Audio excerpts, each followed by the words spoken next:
আপনি যদি অবৈধ সম্পর্ক, অবৈধ কর্ম, অবৈধ কোনো ব্যবহারিক জীবনে প্রতিফলিত করেন প্রতি মুহূর্তে, অবৈধ কর্ম, অবৈধ সম্পর্ক কারোর সাথে করছেন, আপনি ডিসিপ্লিন মেনটেন করছেন না, আপনি আলস্যতাপূর্ণ জীবনযাপন করছেন, দায় দায়িত্ব থেকে দূরে পালিয়ে যাচ্ছেন,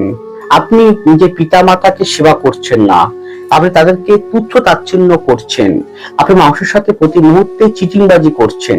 আপনি প্রতি মুহূর্তে কথা দিয়ে কথা রাখছেন না, আপনি প্রতি মুহূর্তে বিশ্বাস ভঙ্গতা করছেন, যে আপনাকে বিশ্বাস করে তার সাথে বিশ্বাস ভঙ্গতা করছেন, আপনি মানুষকে একটা কি তাকে কোনো মানুষের দুর্বলতার সুযোগ নিয়ে কোনো মানুষের দুর্বলতা সুযোগ নিয়ে তাকে ব্যবহার করছেন, তাকে মুরগি বানাচ্ছেন, তাকে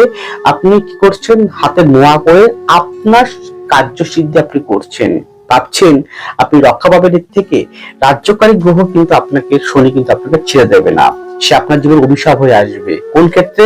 সংসার জীবনে আপনার জীবনে বড় ফাটল বা চির ধরিয়ে দেবে আপনাকে, অশান্তি করিয়ে দেবে আপনাকে, স্বামী স্ত্রীর মধ্যে গন্ডগোল করিয়ে দেবে আপনাকে, সন্তান নিয়ে আপনাকে ভীষণ পরিমাণে পীড়াদায়ক যন্ত্রণায় আপনাকে পর্যবসিত করবে। আপনার জীবনে অকাল বর্ষণ রূপে স্বামী স্ত্রীর মধ্যে ফাটল বা সারা জীবনের জন্য কিন্তু একটা চির বা বিচ্ছেদের মতন পরিস্থিতি তৈরি করে দেবে।